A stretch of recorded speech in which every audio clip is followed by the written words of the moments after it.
Somebody just commented on my Facebook page, and it's something I want to share because I think it just beautifully sums up what is going to happen. They said that Brexit is a disease from which this country may never recover. They described it as being part of a rolling sewer. I like that.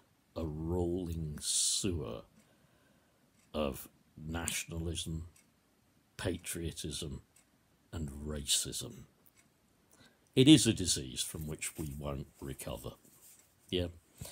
It's a disease that has really brought the worst out in people, particularly the racists, the vibrant nationalists, who seem to wave their patriotism as a kind of flag. It's not patriotic to hate other races. It's not patriotic to rip the hijab off of a woman's head on a platform of a station in London, as happened earlier today. They're not the acts of patriots. They're the acts of thugs.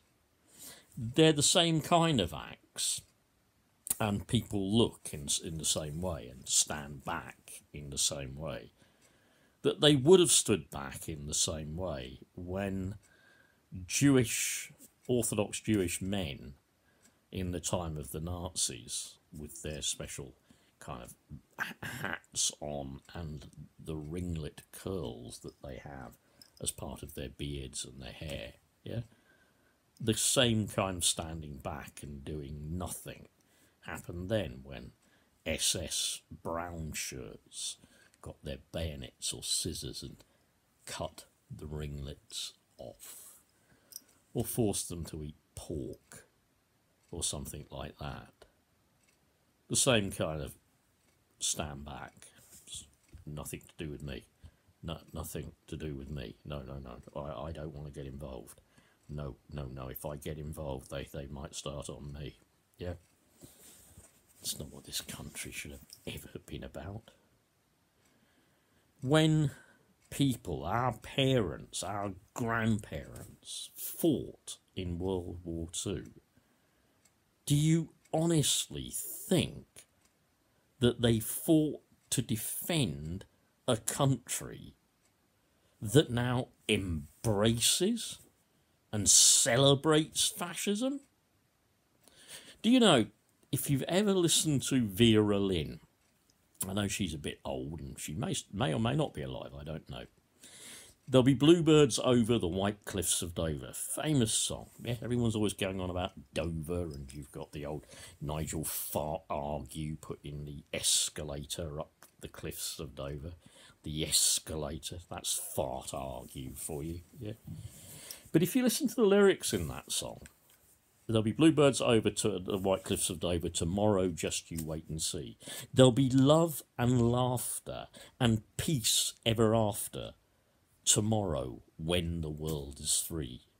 The shepherd will tend his sheep, the valley will bloom again, and Jimmy will go to sleep in his own little room again. Listen to that. Just listen to the kind of land that was about. Yes, it was a kind of fantasy, I agree.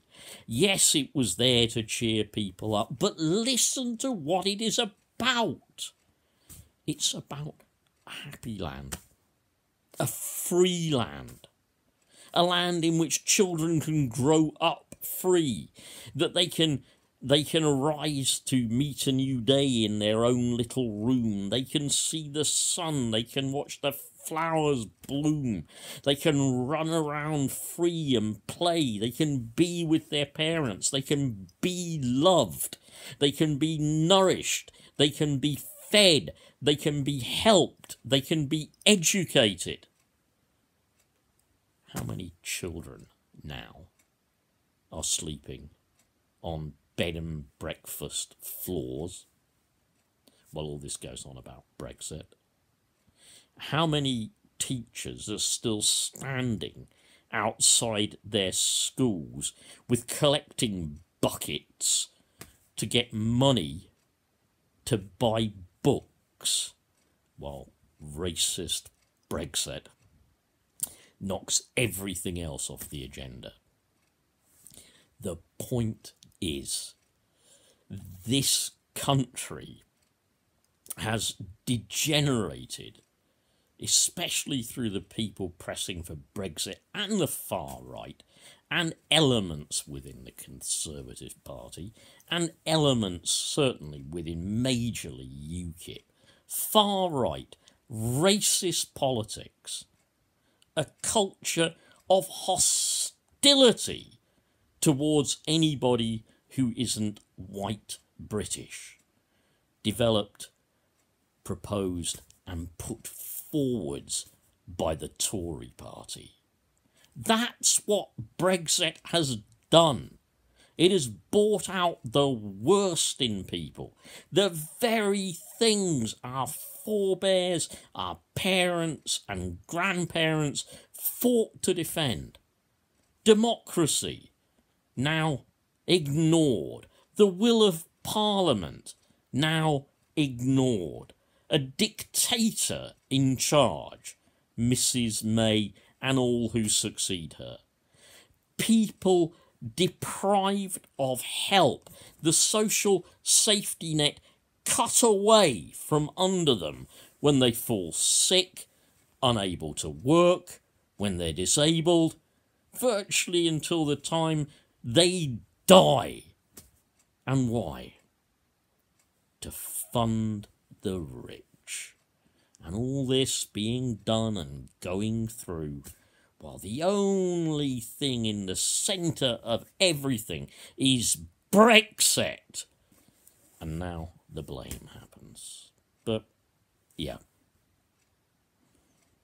this country, however it happens, will never recover from the kind of hate and division this has caused. And I blame people like Nigel Farage and the people with that stupid UKIP symbol that voted for him. I blame many Tories as well. This country is better than this. Let's change it for the good. General election now, is what I say. And of course, you know you'll vote Labour.